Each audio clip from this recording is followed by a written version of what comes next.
We're now live. Thank you very much. Good evening, members. Good evening, members of the public. Good evening, officers. Welcome to the Planning Applications Committee, 15th of April. This is the first formal meeting of Surrey Heath Borough Council since the demise of His Royal Highness, Duke of Edinburgh. And therefore, would you please join with me in 1 minute silence? And Mr. Scott will monitor that. Thank you. I will be standing.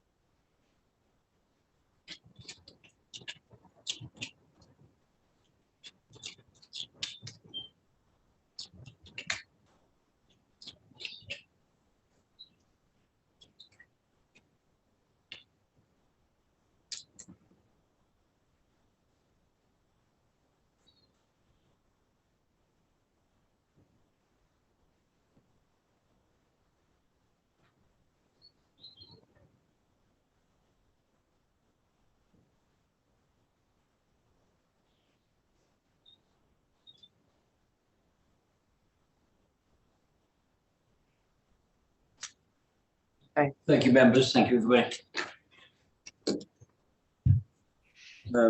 Thank you. And then we'll progress with the agenda. Mr. Scott, are there any apologies? Thanks, Chair. There's no apologies. Thank you. Members, are you happy that I signed the minutes of the last meeting? Thank you.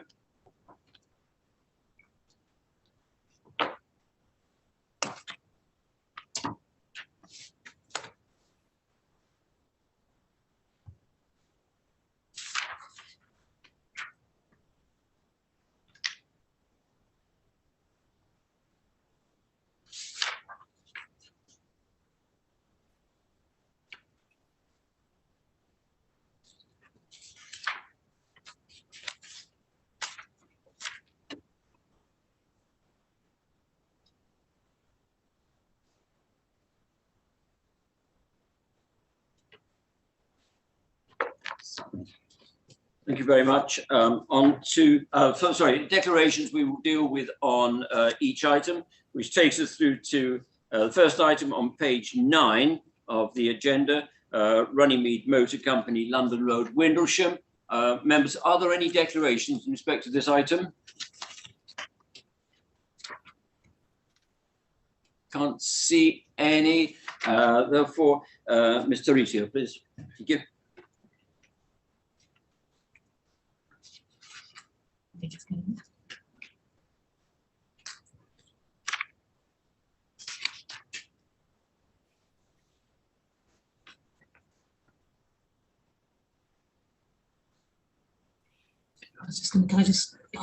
There you go. Thank you, Chair. Good evening, members. Please note that there is an update in relation to this item to which I would draw your attention to. The planning application at Pace Windlesham South is for the enlargement of the car parking area, installation of 3 canopies and a front security gate. The application site, which you can see here outlined in red, lies within the settlement of Windlesham, and it's to the south of the A30 here.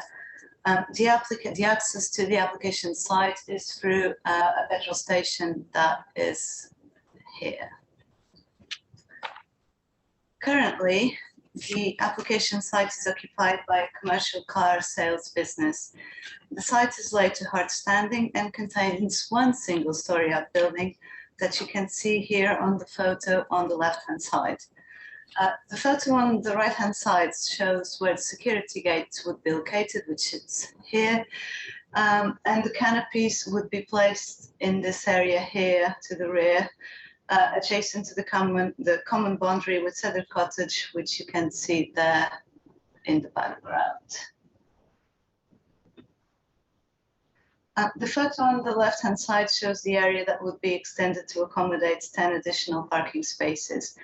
The properties on the background here are those that are located at Boston Drive. There is a closed boarded fence on the rear boundary of these properties. Here on the right-hand side, you can see the petrol station that is adjacent to the site.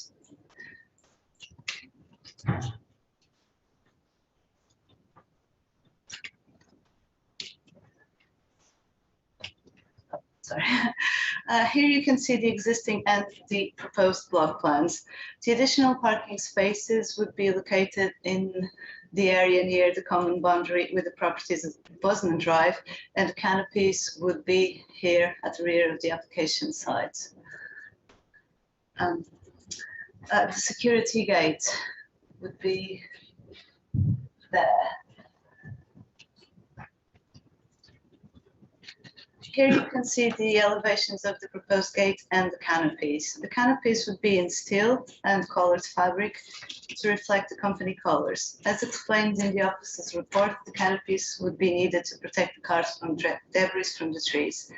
Given the siting and modest nature of the proposal, it is considered it will not harm the character of the area and it would respect the residential amenities of the nearest neighbors.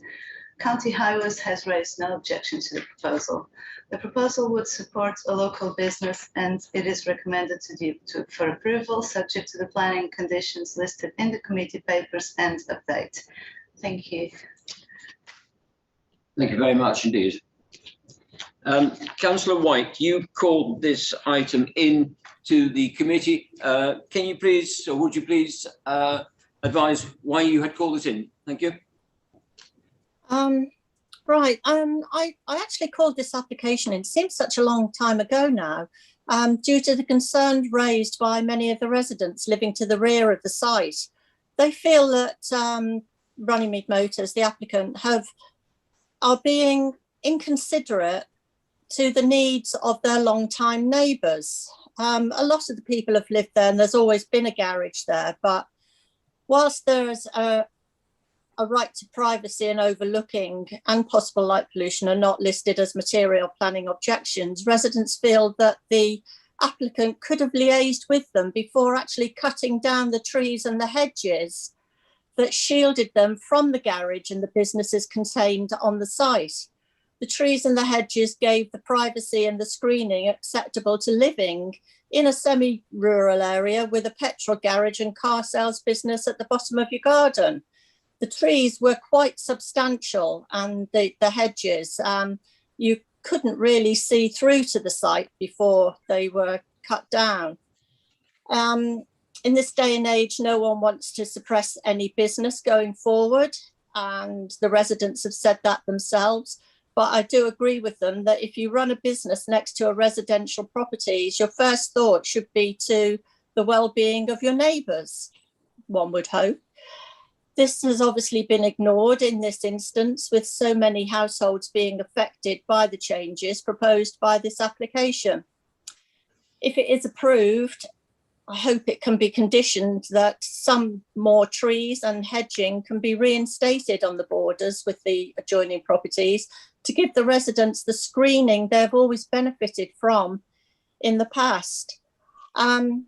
I know we've had an update regarding the awnings or the coverings, whatever you want to call them, but these are going to be right at the bottom of everybody's gardens. They are very bright. I know we've been advised now that they are in the company's colours, but, you know, have a little bit of respect for your neighbours and what they've got to look out on every day. As I said, I know that these are not planning considerations, but if the applicants are listening, could you please respect your neighbours? Thank you.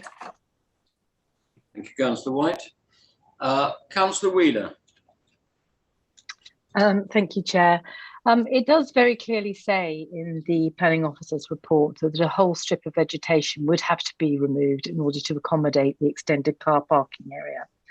And that strip of vegetation, obviously at the moment, provides both a degree of a buffer between the proposed site and the neighbours. It also acts as a buffer in terms of pollution and air pollution. And one of the things that I know we have discussed and isn't possible is the way in which the vehicles are parked in this location.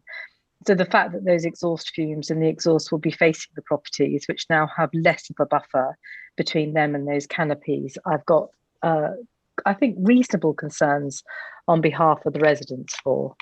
Additionally, although they are in the street colour, although they are in the company colours, those company colours are a huge industrialisation from the point of view of the residents, and as it stands at the moment, on those grounds alone, I don't think I can support the officer's recommendation for approval.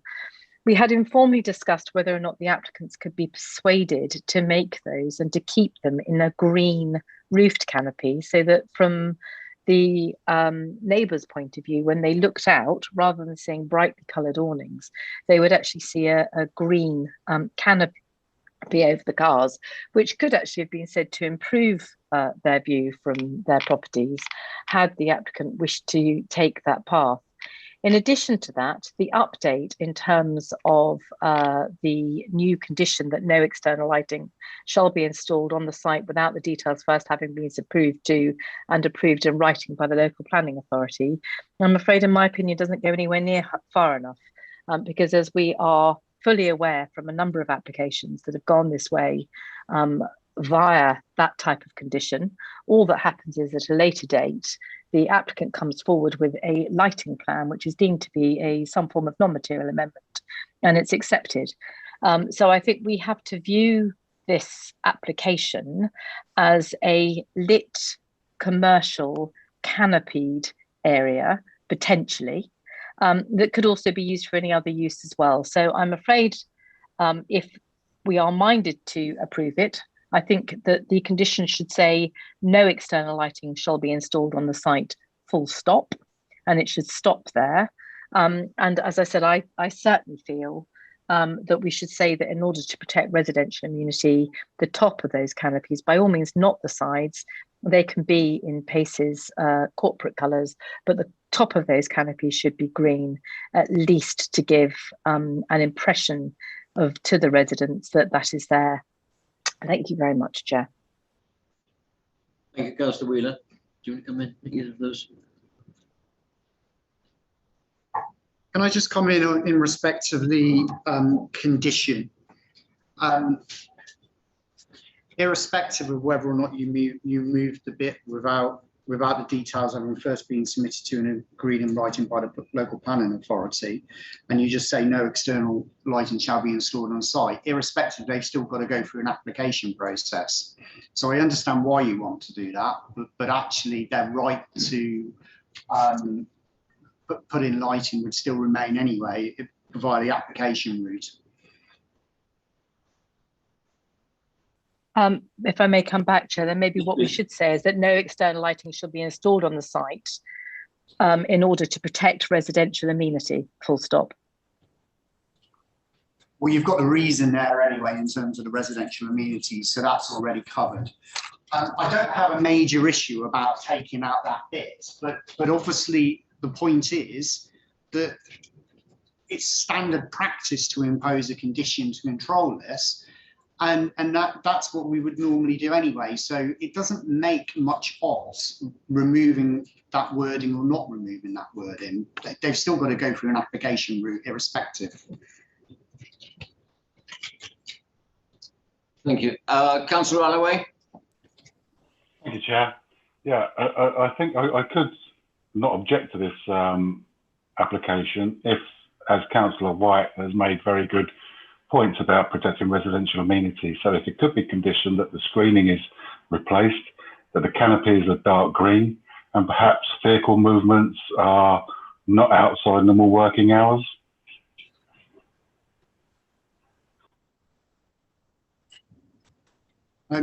The other point is in respect to the canopies. Whilst I understand the request for it to be green, we have already asked the applicants that question and they've declined, that they don't want alternative colours. Now, we've therefore got to determine the application on that basis. If we impose a condition, that's not what they want, so they would still have to submit an application to vary that at a later date. And I'd come in and say on the amended conditions, there is a restriction on the vehicle movements, which is the first one on condition of 7 under the hours of delivery, which is the revised condition there. Any, Councillor Wheeler? I'd just like to propose in that case that we refuse the application on the grounds of loss of residential amenity, further industrialisation of the site, which is not in keeping with the relationship with the residents next door. Then presumably applicant can come back with an alternative proposal should they wish to go ahead. I'll come back to you, Councillor Wheeler, on that when I'm ensured no other member wishes to speak. Members, anybody else wishes to speak on this item? No. Right. Well, we have a recommendation to grant with those conditions. And firstly, we will review that recommendation. And Mr. Scott, would you be kind enough to do your bit? Sorry, just to confirm, we're not amending the officer's recommendation in any way, are we? Are we, actually, it's a fair point, thank you. Do we want to, we have the condition on the vegetation.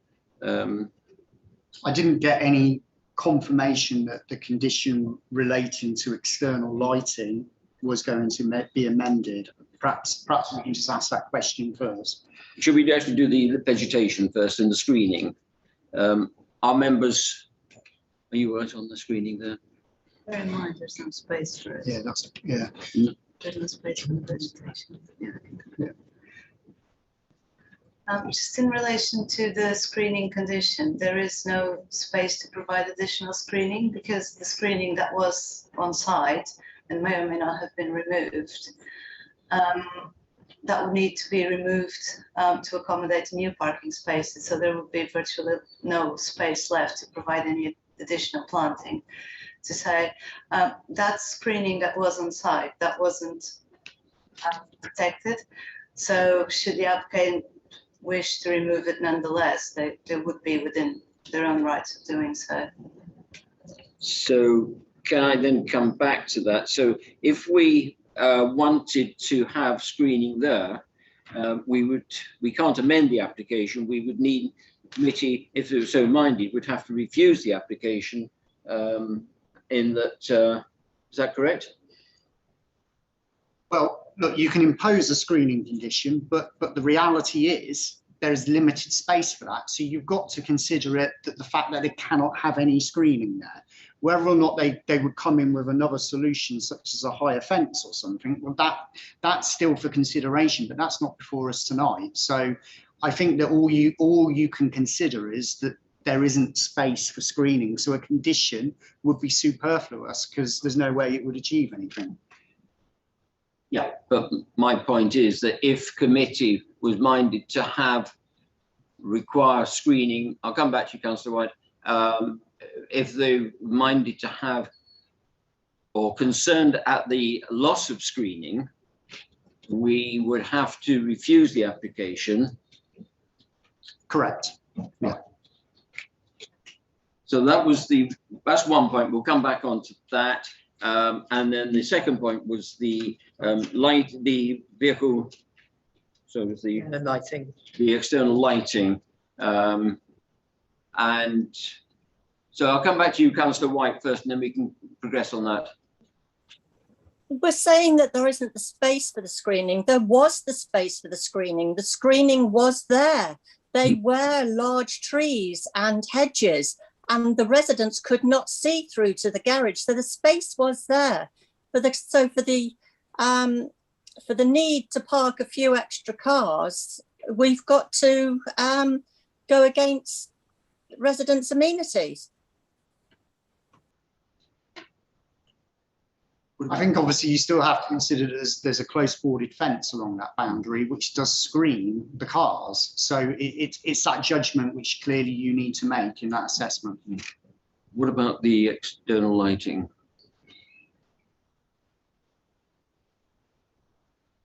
So with respect to the condition on external lighting, it requires them to submit details. If you decided as members, you just did not want any external lighting on that site, you could impose a condition and say no external lighting. But whatever way you do it, still doesn't preclude them submitting an application in the future. So whether or not you have this control or not, it really makes no odds. It's getting to the same conclusion anyway. So that's in there anyway. Yeah, isn't it? exactly. Yeah. Right. We're just getting ourselves tied up completely. There is an officer recommendation with amendment, and at the moment we're parking the suggestion from Councillor Wheeler and the question on the screening vegetation. So is there a proposal and a recommendation for the officer report as amended? Councillor Betton, Councillor Dugan, and then Mr. Scott, would you kindly roll call? Thank you. Thank you, Chair. So voting in favour of the officer's recommendation to grant as per the report in the updates. Councillor Graham Alloway. Against. Councillor Peter Barnett.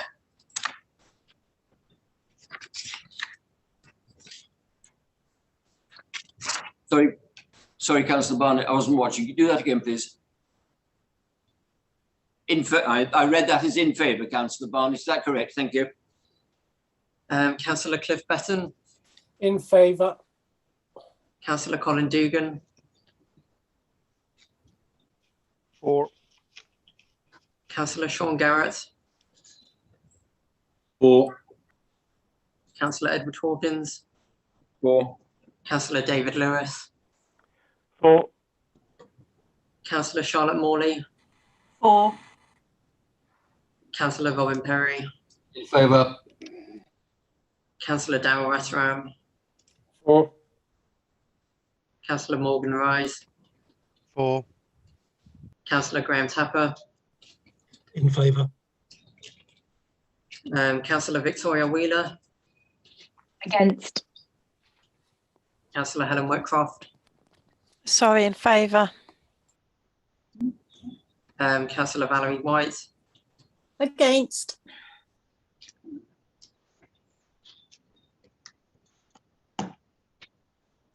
The recommendation as amended is carried 12 votes to 3. Thank you, members.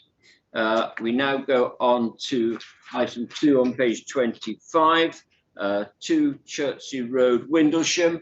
Are there any declarations on this item, members? No. And again, thank you, Mr. Tarisio.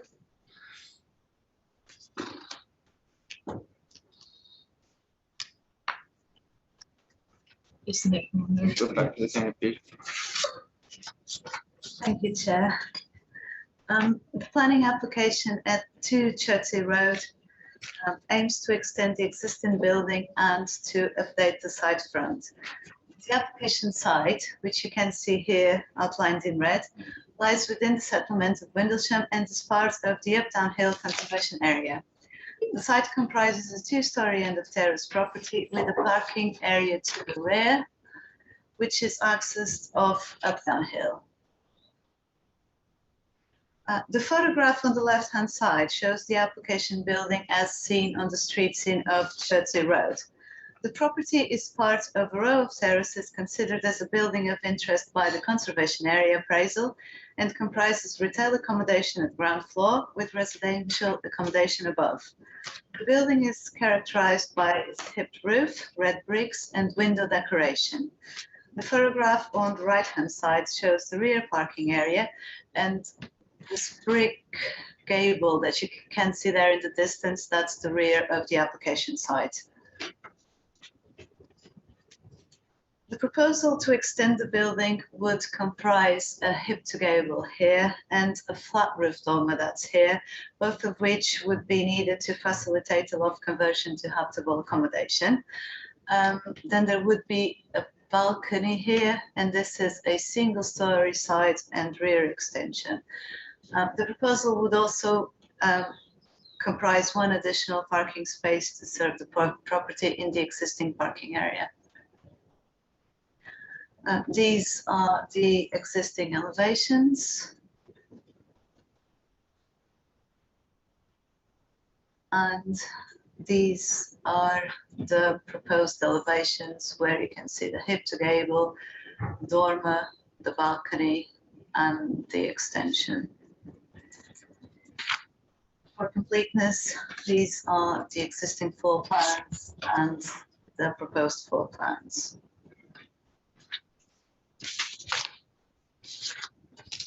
This is a site photo showing the application building as you would see it when traveling from the north on Updown Hill. So that's the application building. It is considered that the proposed hip to gable roof extension would unbalance the visual appearance of this row of terraces, as the resulting building would have a different roof shape on both ends. This change to the roofscape would be prominent in the street scene and considered harmful and fail to enhance the character of the conservation area. The dormer window, balcony, and single-story extension would have this limited visibility from public vantage points and therefore are considered acceptable. The updated shop front, namely the highest tall riser, would bring it more in keeping with the neighboring shops and is therefore considered acceptable. Although no objections are raised in terms of residential amenity or highway safety, the proposal is recommended for refusal on the grounds of its impact on the character area, including the conservation area. Thank you. Thank you very much indeed. Councillor Tedder, there you are. You called this one in, Councillor Tedder. Can I ask that you advise the committee your reasoning? Thank you. Thank you, Mr. Chairman. I called this one in some 18 months ago, prior to getting the application, because this is part of the Windlesham Conservation Area. The shop front that you see today was taken out and replaced over a weekend. It doesn't match the rest of the shop fronts, because if you look at the chemist, you'll see there's a sort of a brick lower wall. If you look to the shop at the right, to the left, looking down Updown Hill, you'll see the solid, it's actually grey tiles now. And if you look at the butchers, you've got the same thing.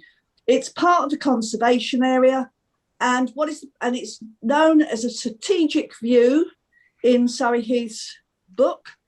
And it's just that it is the conservation area. And now, of course, they have added to this the alterations to the roof. But I called it in, well, I didn't, I reported it to the enforcement officer because it was a change of shop front without planning permission. So it's taken a long time to get here, and it's been tucked in with this application, and it doesn't actually tell. I know we have to treat it as a straightforward planning application, but it is noted that it's actually retrospective. So what you see there today is not the wall that was in keeping. That's why I called in. Thank you very much, Councillor Tedder, for your mayorness, as I should call you still. Members.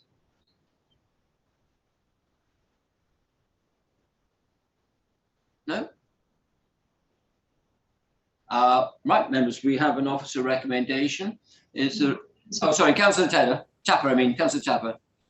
Are you wishing to speak or do recommend? I wish to speak. Thank you. Thank you, Chair. Yes, I find this application very interesting indeed, and particularly the reasons for refusal, which to me appears to be a subjective opinion. I had actually read today the Updown Hill Conservation Area document. It's very interesting indeed, as much for what it says as for what it doesn't say. But it is interesting to see that in item 2, purpose of designation of the area, it says the purpose of the designation is to help to retain the existing character and prevent unsympathetic alterations to the area which would harm its setting. This does imply that alterations are to be contemplated, not to be banned completely. Are they unsympathetic? If we go back to the, if we can do that, so return to the picture of the site view. That's the photograph that shows the property in context. Can we bring that one up on the screen? Do you mean the view going down, up downhill? Yeah. Yes, but that's a very interesting picture. Yes, please. Yeah, that's right. With the subject property in front of you. Okay. Let's go back. Yeah, that's the one. Is that the one? Right. Thank you. That's the one. Thank you very much indeed. Yes. I've looked at the map on the conservation area document and how it defines the areas which are included. And it talks about maintaining the character of the area. Something, however, that sticks out like a sore thumb is the property immediately to the right of the subject property. That's number 20, which is the Windlesham Pharmacy. I read from Google Street View a plaque on the wall there which describes it as the corner house and appears to have been built in 1932. Totally out of keeping with anything else in the area, not the least from which it has a flat roof. And the front of the building is bounded by a parapet behind which the roof sits, and it's quite clear that the parapet itself is neither to the same height as the roof line of the properties around it, nor is the top of it the same height as the height of the roofs around it. But one other point that needs to be noted, if you look at the actual three properties, the shops which comprise the terrace, the mini terrace, of which the property we are concerned is the right-hand side, you'll notice, if you look carefully, that the roof is already asymmetric. The property on the left-hand side is wider than the other properties, as can be determined by the gaps between the windows and the gaps between the windows and the edge of the building. The consequence of that is that the hip on the left-hand side of the roof is of a notably shallower aspect than it is on the right-hand side of the roof, merely to accommodate the varying widths of the property. So we already have a roof here which is asymmetric, and all we're talking about basically here is taking that asymmetry a little bit further. So I don't think that it's out of keeping with number 20, because the property itself is already out of keeping with number 20. But what is more interesting is the property immediately to our right-hand side. Clearly a very new property. This was a property, one of many that was built on the site of the old Unigate dairy. We approved this property to be built from new in August 2015, according to a design with which Surrey Heath Borough Council was clearly entirely happy that it met all the requirements of the conservation area in terms of maintaining the character. And yet we can't see it from this aspect, but if we were walking across the road and we were looking directly at that property, you will see that it has an asymmetric roof. It has a gable end at the left-hand side and a hipped roof at the right-hand side. And we approved that. We said that that asymmetric roof, which is out of character, you will agree, I'm sure, with what else is around it, was nevertheless quite satisfied to meet the conservation area definition of what is in character. So it does seem rather strange to me that we have actually approved within the last 10 years a property which is designed with a roof which is exactly going to be what the proposal of the planning application asks to do with the roof of the property immediately across the road. They are both in very clear aspect. If you come from the A30 direction up downhill, that building is right in front of you and you cannot miss the design of it and the shape of it and the shape of the roof. And just the same as coming from this direction up the hill, you see the property immediately ahead of you, which is the three shops there. So I fail to see how we can maintain totally conflicting approvals one to refuse and one to approve for virtually exactly the same reason. Thank you, Chair. Thank you, Councillor Tapper.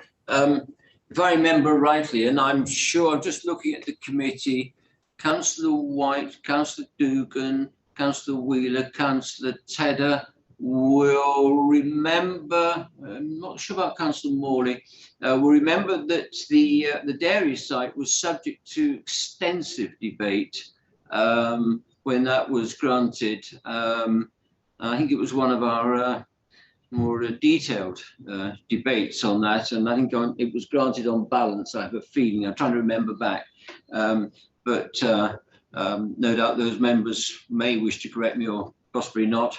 But yeah, I hear what you say. It's an interesting one. Unfortunately, we can't, it's beyond our powers to turn the clock back and change things the way we would like it. And we'd all be an awful lot younger and doing a lot more different things. And hey ho, we have to live what we have, and we have the recommendation in front of us. So I will come back to the question, unless there are any other speakers. Councillor Rise. Thank you, Chair. I just would like to ask for just further clarity from the officer regarding impact on the conservation area, because I'm reading from the consultation response, the conservation officer does not raise any objections, and then later in the report, the officer details that they are refusing based on the impact on the conservation area. So I'm just wondering if the officer can provide greater clarity on how the two differing opinions on impact of the conservation area were reached.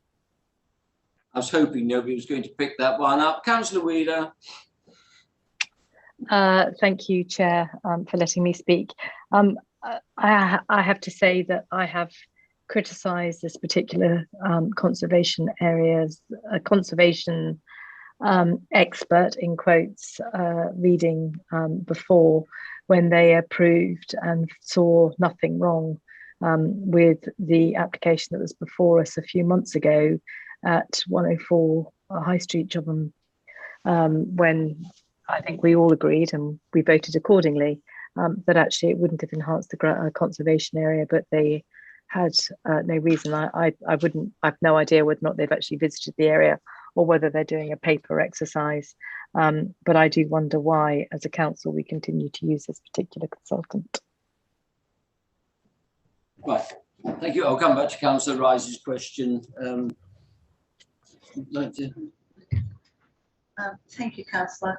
Well, as we appreciate that the conservation officer did not object to the proposal, that does not preclude officers to assess the comments, the consultation received from the conservation officer. And in my opinion, the conservation area character appraisal says that the building is a building of interest. And it is my view that the resulting roof shape would just be out of keeping with the current form and historical form of that building. If I could just add as well, the importance in a conservation area is not just to preserve what you have, but to genuinely enhance an area where you can. Now, we can look at the bad examples elsewhere in the area, but actually it's even more of a test to make sure that you're genuinely enhancing something. And when you've got a historic building or a building of interest which is not going to have that symmetry anymore, that clearly is not going to enhance, even if you feel that it respects. Yes, Councillor Rice. Well, then I would ask, in the conservation officers, in their response, it's clear that the retention of the chimney is welcome. And I'm not saying this because I have decided one way or other, but I'm generally confused as to the advice that we as a council have received, and advice and consultation responses that we as members of this committee are required to look at and consider, because obviously this response says that that they have no objection, and as much as other members of this committee may have concerns with this conservation officer, I have to take it at face value, as we're always told we must consider every application before us. I have a conservation officer saying that there's no objections, and obviously that the retention of the chimney is welcomed, and given the limited visibility of the rear elements, these would preserve the appearance of the conservation area due to the lack of direct visual impact. So we have two very contradictory accounts, and I'm just unsure as to who I'm supposed to follow, the conservation officer or the officer. Yeah, the conservation officer is part of the consultation exercise, as is the Windlesham Society, as in the Windlesham Parish Council. Ultimately, we as a committee are guided by our professional advisors, who are the planning officers, and it is their advice that should cap any other independent or otherwise views. So we are guided by our professional advisors, and in this case, it is the advisors that are saying to us that this application should be refused, notwithstanding any other comments that are made.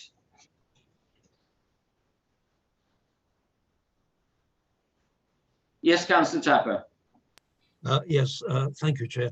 Yes, I'd just like to remind Mr. Partington that there is no symmetry at the moment in this property. As I have commented, the roof has a very much shallower hip incline on one side of the building than it does on the other side of the building, and that is because the property to the left is wider than the other properties, and therefore the roof has to slope more shallowly in order to reach from the leftmost wall to the centre division between it and its adjacent property. So the roof is already asymmetric, as I've already mentioned. Yeah, that is absolutely fine. Having said that we are to be guided by our officers, ultimately the decision on whether to accept that advice from our professional advisors lies with this committee. We don't always accept that advice, rightly or wrongly. Sometimes it's proven one way, sometimes the other. But ultimately, we hear the advice from our officers, and it is us as individuals on this committee, and I stress the word individuals, to decide whether or not we wish to abide on each application on the advice that we receive. I'm going to call this, but otherwise we will go around in circles on this. There is an officer recommendation to refuse. Is there a proposer and a seconder for that recommendation? Councillor Wheeler, Councillor Morley. Thank you, Mr. Scott. So members, can I have your votes on the officer recommendation to refuse? Councillor Graham Alloway. For. Councillor Peter Barnett. Agree. Councillor Cliff Betton. Against, I think. Councillor Colin Dugan. Agreed. Councillor Sean Garrett. Agreed. Councillor Edward Hawkins. Agreed. Councillor David Lewis. Agreed. Councillor Charlotte Morley. Agreed. Councillor Robin Perry. Agreed. Councillor Daryl Rataram. Agreed. Councillor Morgan Rise. Agreed. Councillor Graham Tapper. Against. Councillor Victoria Wheeler. For. Councillor Helen Whitcroft. For. And Councillor Valerie White. Agreed. 13-2. Yeah. Members, that has been carried 13-2. Thank you very much indeed for that. Members, that is the end of this evening's agenda. If you could just stay online, please, whilst the YouTube goes down. Our next meeting is on the 20th of May. So thank you very much indeed, members, and thank you, officers, and thank you, members of the public, if you are with us, and good night.